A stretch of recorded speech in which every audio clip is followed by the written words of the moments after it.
Hi, folks. Welcome back to Todd Bosley's world famous treasure hunt. Today, well, we have some really interesting stuff here today. This is a gold and silver buy that just walked through the door, and we have the customer's currently waiting. We've asked for their permission to film it. There's a complete inventory of everything that we have. The customer did not want to be on camera, which is totally understandable. But wow, we got some very interesting stuff, and some of this stuff most of you probably, I'm going to guess, haven't seen. I rarely have seen it. We'll talk about this piece right here first. This is made in Canada by the Royal Mint, and what this is, I'll kind of give you another one there to take a look at. This is a $8 coin. It contains 1.5 ounces of 9999 silver. That's four nines. Very interesting on these pieces. It's a 1.5 ounce. It's thick. Kind of show you. This is what a regular eagle looks like. You can put it next to the eagle, and then when you stand them up, you can see the difference in the thickness of them. So it looks like he's got two, four. Looks like we got maybe about 12 of these. Wow, these are really nice. They stack up. That's a really nice coin. Now he doesn't have the right holder to go with it. He brought in these tubes, so they kind of slide around. But I know they do make a factory tube for these. So this is a 1.5 ounce.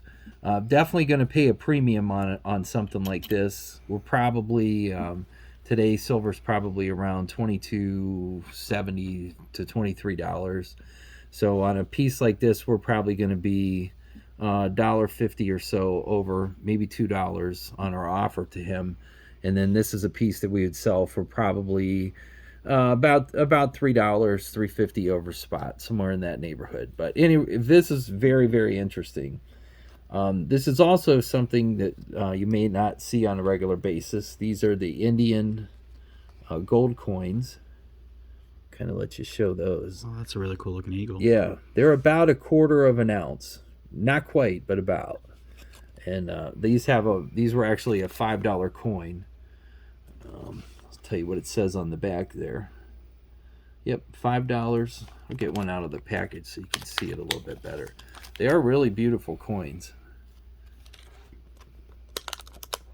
And these would have been made, let's see if I can find a date on this one here. This one was made in 1910. And then there should be a date on that one. 15, it looks like. Yeah, 1915. That's a long time ago.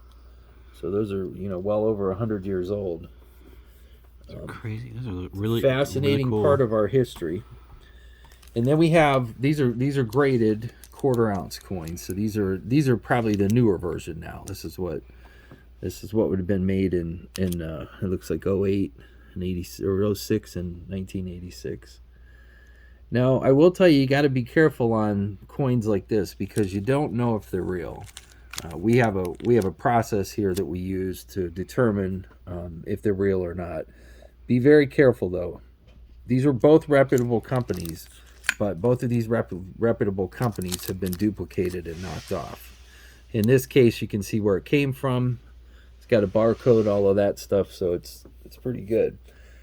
Okay, let's move on to some of the other stuff that's in the load here. So these are 10-ounce bars. One's an APMEX, and the other one is a JM. They kind of show those. Pretty common for silver people to put a identification number on it. And like a serial code. Yeah, serial and number. a long time ago, I sold these bars to this particular person, so I know them to be real. Again, though, the magnet is the magnet. If you take it across, and it'll kind of show you what's going on. Okay, so here we have an earth magnet. This is a pretty strong magnet, not like what you would have on your refrigerator. But you can see when you wand across silver, and I've shown this in the other videos, it'll move it. I'm not actually touching it, it'll move it. See how that goes? But it doesn't do that with gold. Gold's a whole different scenario. Silver will let you move it with a magnet. Gold will not.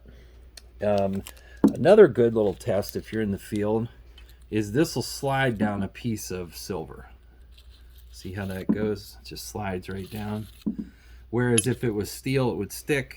And if it wasn't silver, it would just fall right off. See how that just kind of slowly slides off? It's a good way to tell that that's real stuff.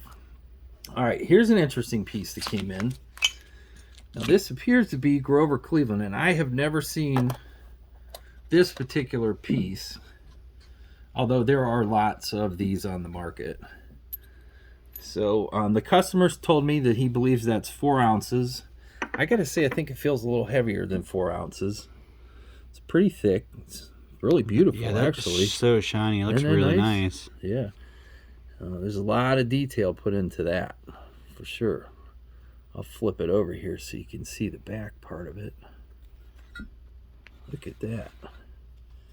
Again, you can hear that plated silver sound.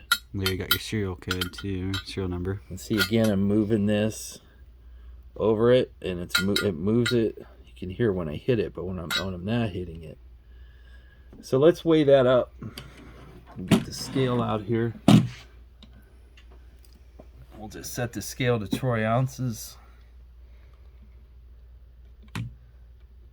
Typically weigh in grams. This will save us the math. There we go. There's the troy ounce. Oh, a little over 6 ounces. That's what About I thought. 6. Yeah, not 4. So that's good. Customer will get paid extra 2 ounces on that. I thought it was a little heavier than 4. But a really nice piece. It's a nice piece to own. It's a piece, you could put it on your coffee table, you could frame it, you could do whatever, but it's just something to talk about. Yeah, it's a talking piece. Yeah. All right, so now we got through that. Let me pull that out of the way. So we got the better part of 1 ounce of gold here, as you can see. We've got the Canadian 1.5 ounces. Now we're going to look at the Eagles. These are United States Eagles. They're 1 ounce. Show you the front. This is the back. This is what a 1 ounce Eagle looks like on the back. I think a lot of these dates vary. Some are 2018, 15. I did see one though when I was looking earlier. Here we go.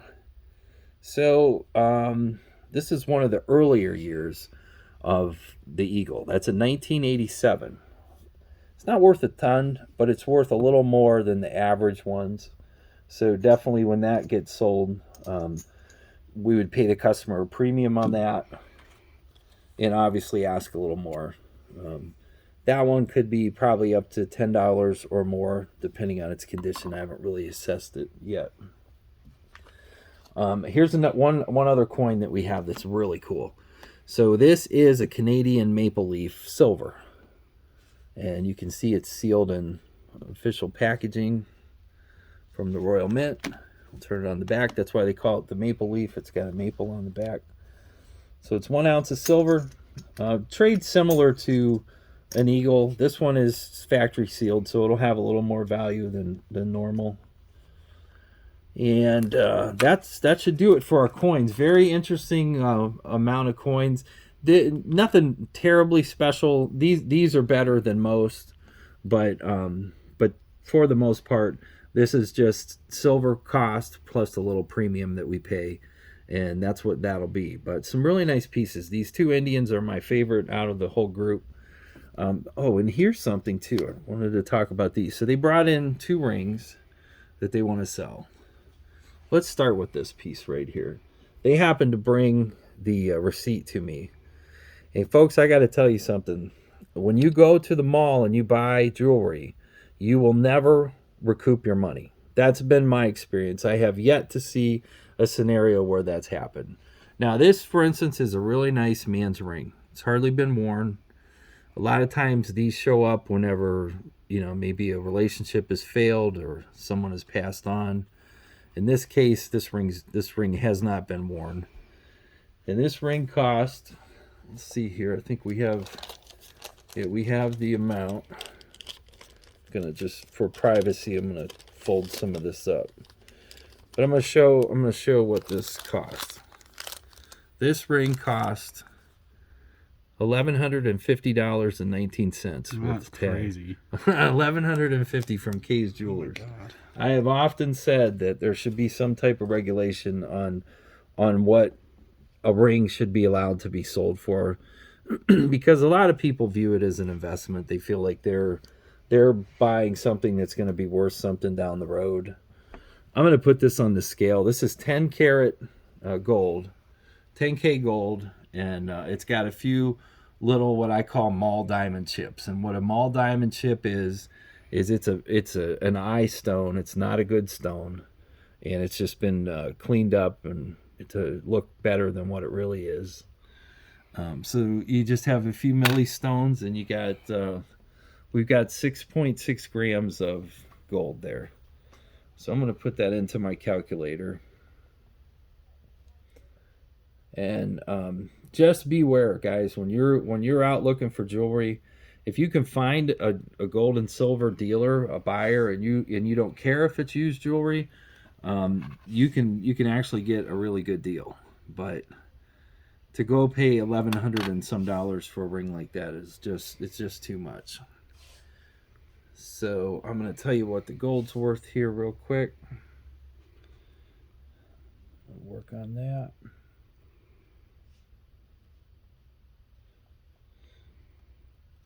Okay, so we got 6.6. So on the high side, and I mean on the high side, that ring's worth $150. Oh wow, $150. They dropped a grand extra on it. They lost 90% of their money. That's crazy. Yeah, 90% of their money. And people run into the scenario, you get a ring like this, and you're like, no, I paid, and most people will say, I paid $1,000, I paid $1,100. It's got to still be worth half of that. It isn't. Why tell them put it online? You can try to sell it on places like eBay or Facebook Marketplace, those kind of things. That's all something you can do. But even though you do that, a lot of times you're dealing with people who either want to send you a fake check or it's just not a good deal. And you have to be very careful. Be extremely careful. If you're meeting someone, meet them in a public place, meet them where there's, some people around that can watch out for you. All right, just one last thing. This came in. I'll let you show that up close. That's a small diamond. That's a old antique diamond, actually. You can tell by the box. It's a wedding set. Doesn't weigh very much. This piece is 14 karat, so it probably was made after this, and this piece is 10 karat. Little diamond's got some value to it, but overall, we'll see what this weighs. We're not going to be looking at a whole bunch of money. We'll offer a little bit more just because of the diamond, but the problem with the diamond like that is nobody really wants to buy it because it's so little. Pretty much now, with kids that are getting married, they're looking for at least 3/4 of a carat or more. And frankly, I think a lot of them are looking for like 1.5 carat, 2 carat stuff. So yeah, bigger stuff. So we'll make them an offer on this and see if we can make a couple bucks, and we'll try to do the best we can. This is probably a piece that owned to a person owned a long time ago, maybe like grandma's ring or something like that. And we see a lot of that kind of stuff come in. But anyways, that's today's buy. It'll be fun. I'm sure we'll be able to make a deal. And as usual, Ohio Trading Coin and Jewelry, we're always around. You can call us 330-323-9775. If you have questions, text them to me. I'll be happy to look at what you have, and I'll give you the best advice I can. We buy estates. We buy little stuff. We buy great big stuff. We can do anything that you have to sell.